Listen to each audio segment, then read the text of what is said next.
Hey y'all, welcome back to the Farmer's Table. If you're new here, my name is Jess, and I'm so glad that you're here. And if you're not new here, I am so glad that you're back. Excuse me for wearing my bundle up clothes in the kitchen during this video. I was outside all afternoon. It is really chilly, and sometimes once a chill sinks into me, I have a really hard time shaking that. So at some point of moving around, maybe I'll warm up enough to take my knitwear off. I am doing a cook with me video today, so this is something I've been playing around with. Really liking the format where I just invite you guys to pull a stool up here in my kitchen to cook the meals that I'm making for my family. I like being able to do structured tutorials and give you recipes, but the truth is that's really not the way that I cook most of the time. I can do it to teach you. I can kind of push myself to take note of measurements, but most meals get thrown together just like this one is about to. And I think it's a great way to learn. I think in an ideal world, we would all have an opportunity to pull up a stool in a loved one's kitchen and learn hands-on from their experience. But obviously that's not the case, and especially in our culture and our society, we just don't really do food that way, nearly as much as I wish we did. So my hope with videos like this is that you could just maybe turn it on to keep you company while you're working on something in your kitchen, and I'll share the time with you that I'm spending in my kitchen so that maybe you can pick up a thing or two. And if nothing else, it's just nice to hang out with a friend. So I actually wasn't planning on filming this evening. I was just bundled up on my couch reading a cookbook. This was sent to me from Jackie, so thank you so much, Jackie. It was on my Amazon wish list. I always just throw things on there that I know that I could use in the kitchen, but that I don't necessarily need to prioritize purchasing. You know, what do I need my 1,000th cookbook for? But look, I sat down with it today and it was immediately inspired. So this, if you guys have never heard of this guy, his name is Nigel Slater. Now, I know that he has a TV presence in the UK. I've not watched anything of him on like a TV show or anything like that. I only know him through his cookbooks. My friend April gave me my first Nigel Slater cookbook. I guess at this point it's been like 4 or 5 years ago. And I just felt like I had found my soulmate of a cookbook. Like, I read cookbooks cover to cover as if it's a novel. Like, I'll keep one on my bedside table. I read them. Like, when you lay down at night and you pick up a book to read, I'll read a cookbook. Weird thing, I've done it for years. Nigel Slater writes his cookbooks for people like me who love to read them. They're so full of poetic language. Even his recipes read a little like a story. His measurements make a lot more sense to me. For instance, this particular recipe that really inspired me this evening, and I'm going in a completely different direction. I'm not making this recipe. This is what happens. But he uses measurements like flour a little. He does do some weights and measurements, but time, about 6 bushy sprigs. I'm just like, yes, Nigel Slater, tell me how to cook. All right, so this is the line that I wanted to share with you guys. He's talking about mince, which, for those of you who are American, don't know. Whenever you hear like minced lamb or minced beef, that's British for ground. That's what we call ground. So he says, he's talking about mince in this, and he says, mince is a rare visitor to this house. I have no idea why, other than the notion that I may have at one point in my life cooked with it a little too often. He goes on to say, if I am to eat meat at all, I want to see the full unbutchered shape of the meat I buy, its bones and the roadmap of fat that runs through its flesh. The day when hanging carcasses of meat disappeared from most butcher shops was a sad one, forcing us to separate the meat on our plate from the animal it once belonged to. I am rarely tempted to buy anything minced. It seems anonymous and a bit lost, somehow not part of the animal. And I read that line and I was like, oh, Nigel Slater, you get it. He goes on to give some recipes, and he had this one recipe for pork and lemon meatballs, which I thought, that sounds amazing. Sounds so good. It's like breadcrumbs and minced pork and a lemon zested and squeezed in, fresh parsley, thyme, Parmesan, anchovy fillets, olive oil, butter, flour, chicken stock. Sounds awesome. I'm not making that tonight because I don't have half those ingredients or part of the ingredients. I did, however, have some mince in my fridge. It's not something that I shy away from feeding a big family. Although I do thoroughly agree with Nigel's sentiments about not becoming disconnected from our meat, from what our meat actually is, from the cost of our meat. And it's important to me to honor the fact that if we're going to be meat eaters, like, something is dying for us to live, and I don't want to approach that wastefully. But I'm also feeding like 1,000 kids, so minced meat is definitely kind of a go-to as far as easy meals go. Today I have this pound-ish, it's about a pound, of ground sausage. Usually when we process meat that we raised, this is from a hog we raised here on our farm, we actually don't do a lot of sausage. We typically do just ground pork. The reason for that is that I can just take the pork out and I can season it. So if I want like sweet Italian sausage, I can do that. If I want maple and sage sausage, I can season it that way. Or if I just want to use ground pork in a recipe that I don't want sausage seasonings in, I have that option.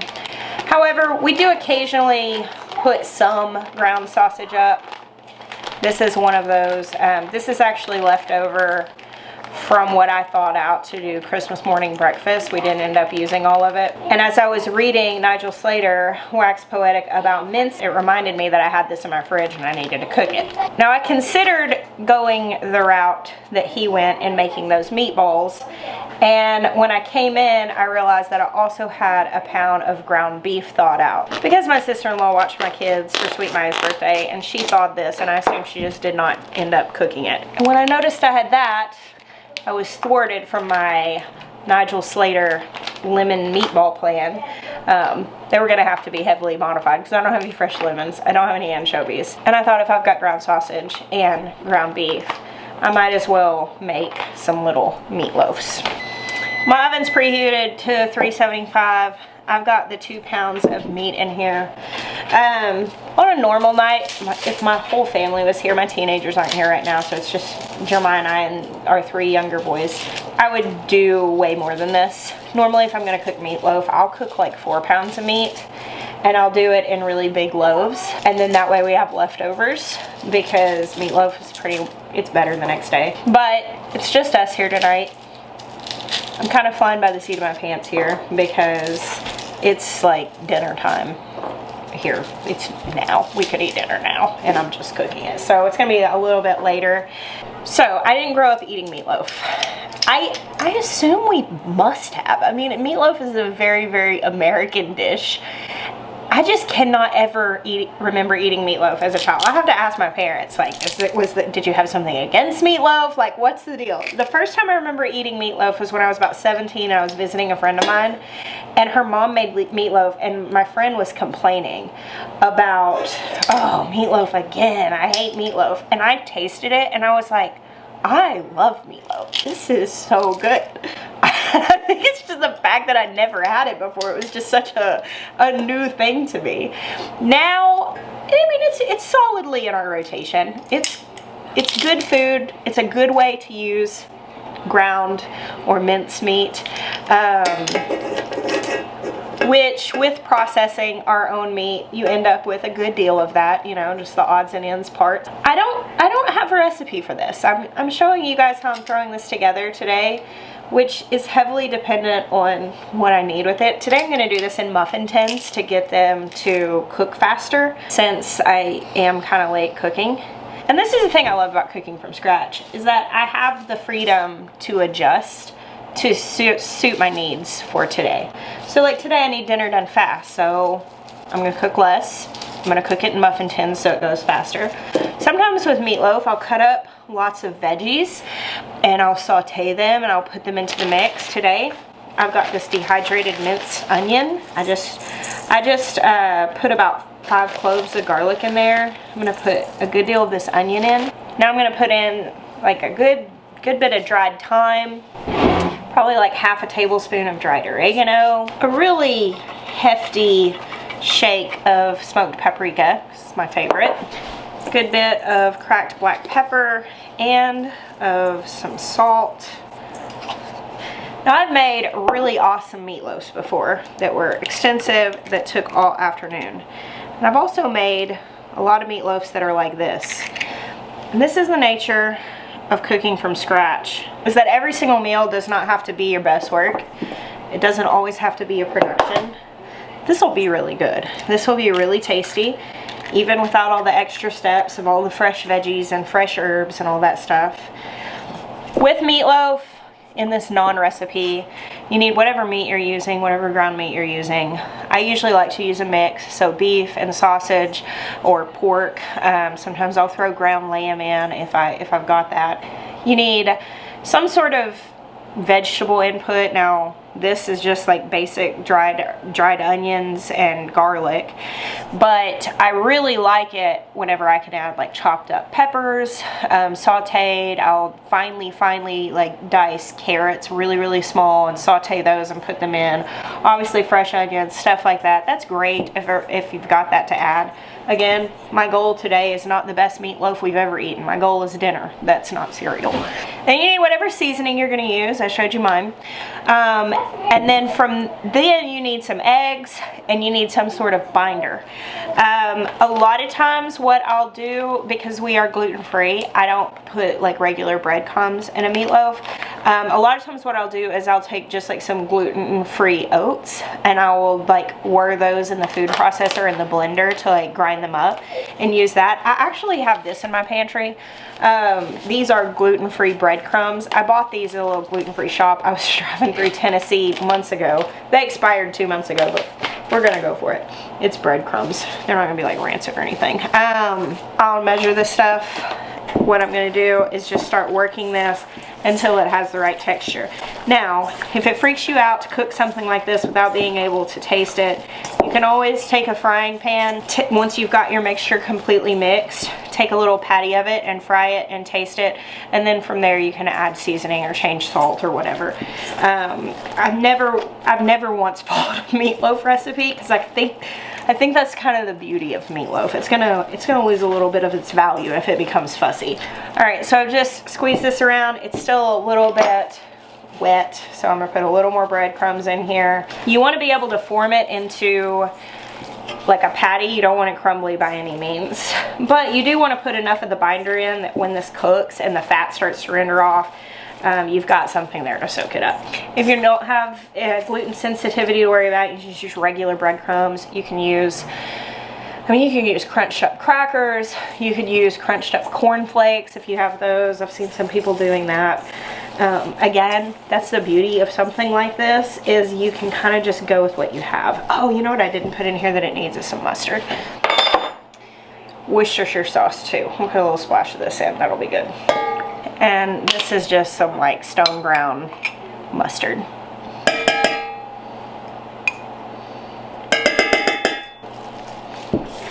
Alright, so this is the texture I'm looking for. Nice and all blended up. Here I've got a stoneware muffin pan that I'm going to put this meatloaf into. The muffin tin thing is nice because they cook faster. I don't actually normally do this. I normally just do loaves. But the muffin pan, as I said, it's just nice whenever you're trying to get dinner on the table sooner rather than later. So obviously these aren't going to rise as it will with like an actual muffin. So you can fill them mostly up to the top. I don't go all the way to the top just because there is going to be a little bit of pooling of like fat and stuff, and I don't want it spilling out and going all over the place. So I leave a little bit of space, and then I'm also going to make like a ketchup type glaze to go on top of this, and so I want to have space to be able to put that on a little bit further into the cooking. So I have a little bit of this left that instead of getting another muffin tin out and dirty, I'm just going to form like a small loaf with this and put it on a small pan and cook it. Here we go. Let's put that in this pan. And I'm going to stick these in this oven. Next thing on the list, I've got a baking pan out. This is some washed and cut into florets cauliflower that came out of the garden this week. We harvested, I don't know, I ended up getting about 8 or 9 heads of this week. So I've been doing multiple things with it. I'm just making sure I'm breaking this into like relatively uniform pieces. And I'm going to put it all over this baking dish. And I'm just going to put some oil and salt and pepper, some garlic powder on this and roast it. So roasting vegetables is such a game changer. If you have family members that think that they don't like vegetables, if you think you don't like vegetables, if you've only ever eaten like steamed or maybe like canned vegetal or steamed vegetables that are mushy, or you know, like a Brussels sprout. I feel like Brussels sprouts get such a bad rap. They're actually amazing. A lot of people are discovering this. Like, they're on menus now. For the longest time, if you talked about Brussels sprouts, people thought about those steamed ones that come in a bag in the freezer, and well, they taste like gas. Like, they're awful. Roasting them completely changes it, and cauliflower is the same way. Roasted cauliflower and roasted broccoli are completely different. My kids have no complaints about eating this. Now, if I were to give them steamed broccoli, they would probably have something to say about it, but roasted, don't mind it at all. All right, on here, drizzle olive oil. You could do this in a separate bowl, but then you just have another bowl to wash, so I typically do it right here on my pan. We're going to move that around to coat it. So from here, we're just going to do a good sprinkle of salt.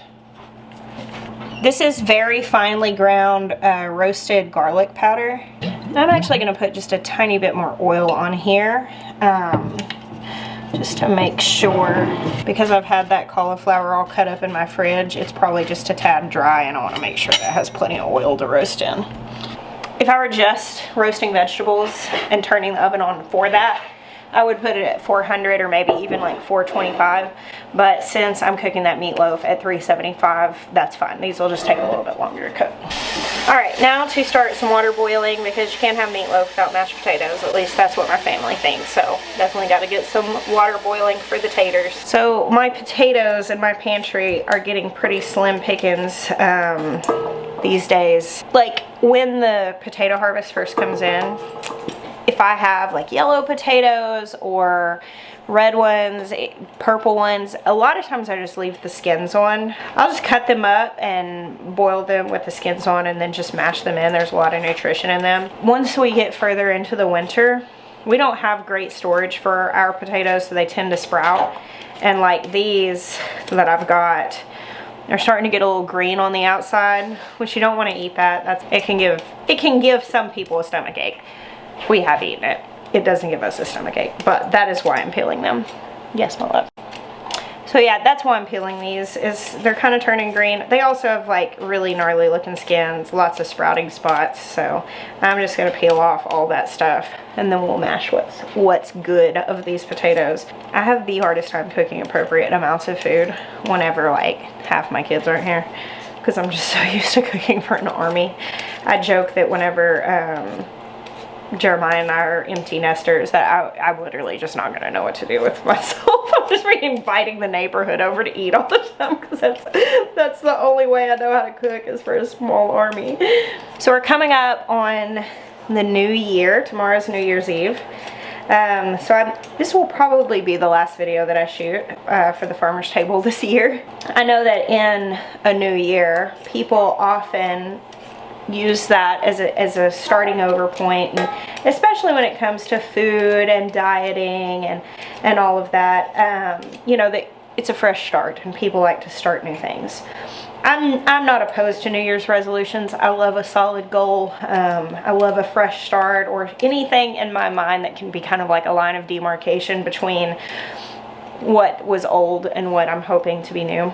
And I think that it can be really tempting to go into the new year and kind of get sucked into the idea of starting this diet or this cleanse, or, you know, whatever it is that basically condemns where you've been and is going to push you somewhere else, or to make really lofty goals that are truly just not sustainable for your life. Like, I think it can be really tempting in the whole New Year's resolution thing to do that.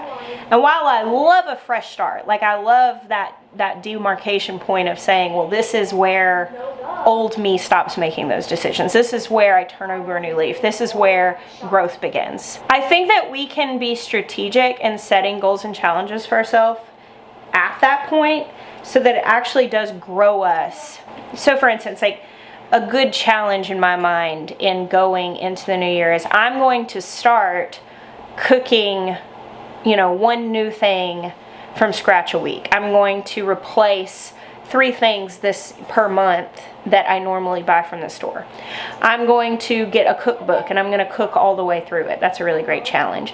Something that inspires growth in you rather than I'm going to stop doing all of these things, like big massive black and white steps where there's massive restrictions. Unless there's like a health issue that you're like really having to do like a really restrictive diet for, just things like that in most cases are not super sustainable. And when it comes to food, if we don't go the sustainable route, we will always fall back into the path of least resistance, which is what you know. You'll continue doing what you know. Now, if you're going to say, I'm going to learn a whole new way to do things, I'm going to stop doing what I know and instead start doing something completely different, how are you going to do that? How'd you learn to drive? Like, did you get in a car for the very first time and take a 10-hour road trip? Or did you likely drive around a parking lot or drive around a neighborhood or with an instructor, take small trips and then grow into being able to make the 10-hour road trip? Some of you are like, I'm not going on a 10-hour road trip now. You can't become fully sufficient as a scratch cook in a kitchen without taking baby steps in that direction. So while I love a New Year's resolution, set reasonable goals, set challenges for yourself with grace that you may fall a little bit short of the goal that you had, but you're still going to grow in the challenge.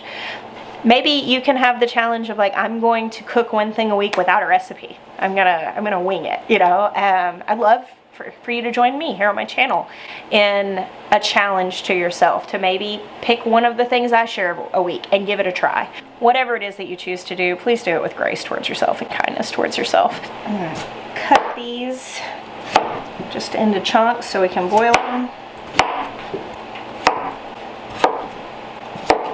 For years, my unsustainable goal for the New Year's was I'm gonna start making a really strict meal plan. I would buy like the planners and the little specially printed pages that they make that have the grocery shopping list and all the things in order to start meal planning for the new year, and I would last 2 or 3 weeks.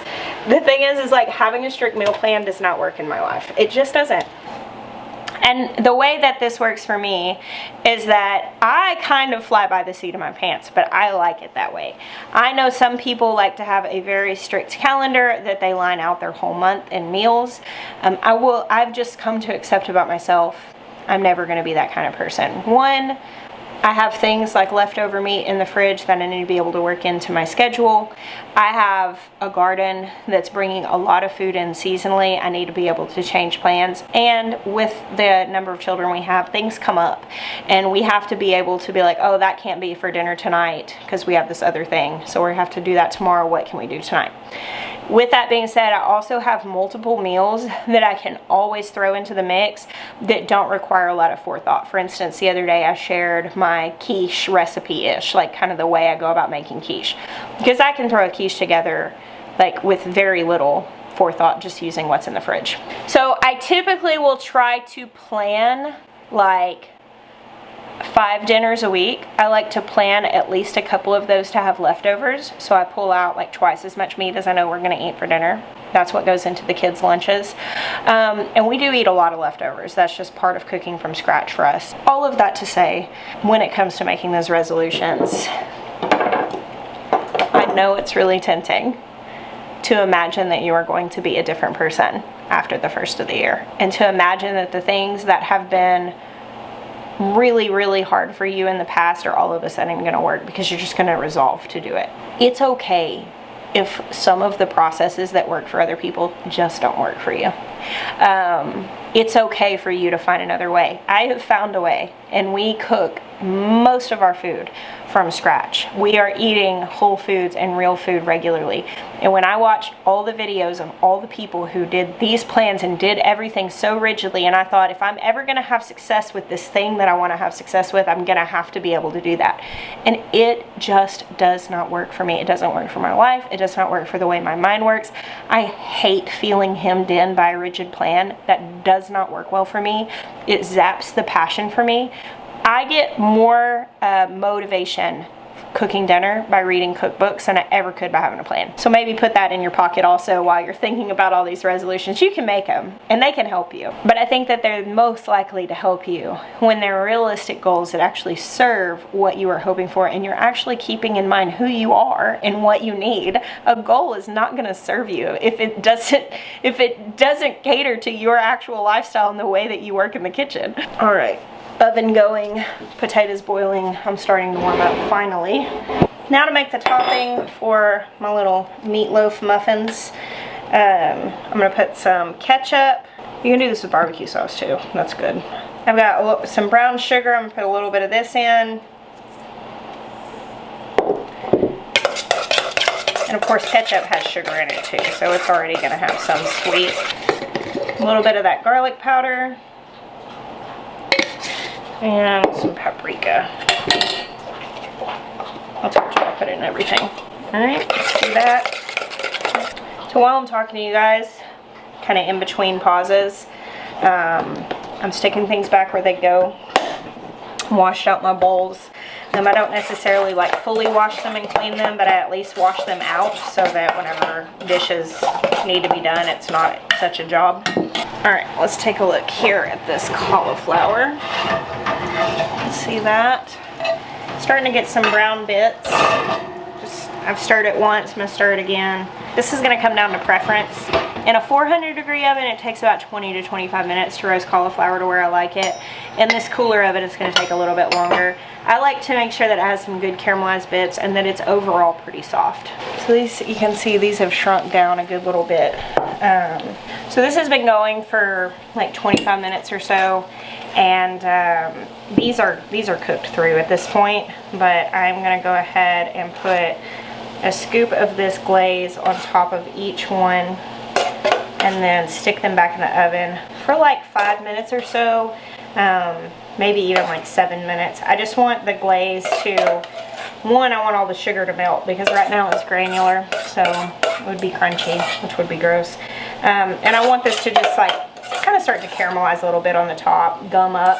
All right, these are going in, and the other meatloaf that I put in there, I'm gonna pull it out. So here's my little extra leftover meat that I put in a separate loaf. This one I'm pulling out now. It's probably even a tad undercooked. I'm gonna let it cool off enough to put it in a container and put it in the refrigerator. And tomorrow, whenever, probably Jeremiah will eat it for lunch. Whenever he goes to heat that up, we'll put it back in a pan, and then at that point put glaze on it and then cook it to heat it up. And then that way it'll be thoroughly heated and then the glaze will be fresh. So as I said, tonight I wasn't really trying to cook for tomorrow, but a lot of times when I am cooking, because I don't want to be in my kitchen 3 times a day. I love cooking. I absolutely adore it. I want to keep adoring it, and I don't want to burn out on it. So a lot of times when I am cooking, I'm considering how we're going to reheat things, and in instances like this, it's just, I mean, I can just save that step today, which will make it a better product to reheat it tomorrow. All right, last thing. I never mash the potatoes, ever. We joke that Jeremiah has the mashed potato magic in our house, and the truth is Jeremiah is unscrupulous with the amount of butter and cream he's willing to put in the mashed potatoes, whereas I'm like, that is not great. So I just turned my head the other way and let him make the mashed potatoes, and they are wonderful. I can't really follow my dairy restrictions and eat them, but everybody else loves them. So Jeremiah does the mashed potatoes. Maybe I'll put the camera on it and let you guys see it so you can know. All right, teach us your ways, oh mashed potato magic master. Butter. Potatoes. Then we let the butter melt. Okay. So why are you using the potato masher instead of the immersion blender like you sometimes do? I'm not professionally trained. But I have in the past made potato glue by trying to blend potatoes. So I tried to figure out why, and I was reading that one, russet potatoes are starchy, so if they get too much water in them, you add speed to it, plus like cream and stuff, it makes glue. And I've literally made potatoes before you could sculpt with. One thing you can do to prevent that is boil the potatoes whole after they're skinned instead of cutting them, but that takes longer, but obviously because there's less water surface.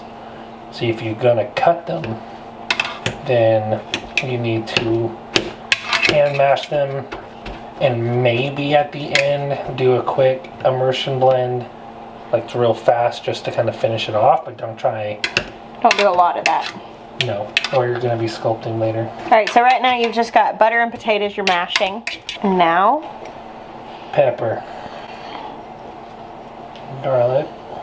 Salt. And what's that? Sour cream, Greek yogurt, one of the two. Basically the same thing. It's Greek yogurt. This one's Greek yogurt. What you got here? Cream. Some heavy cream. It's a little older, a little sour probably.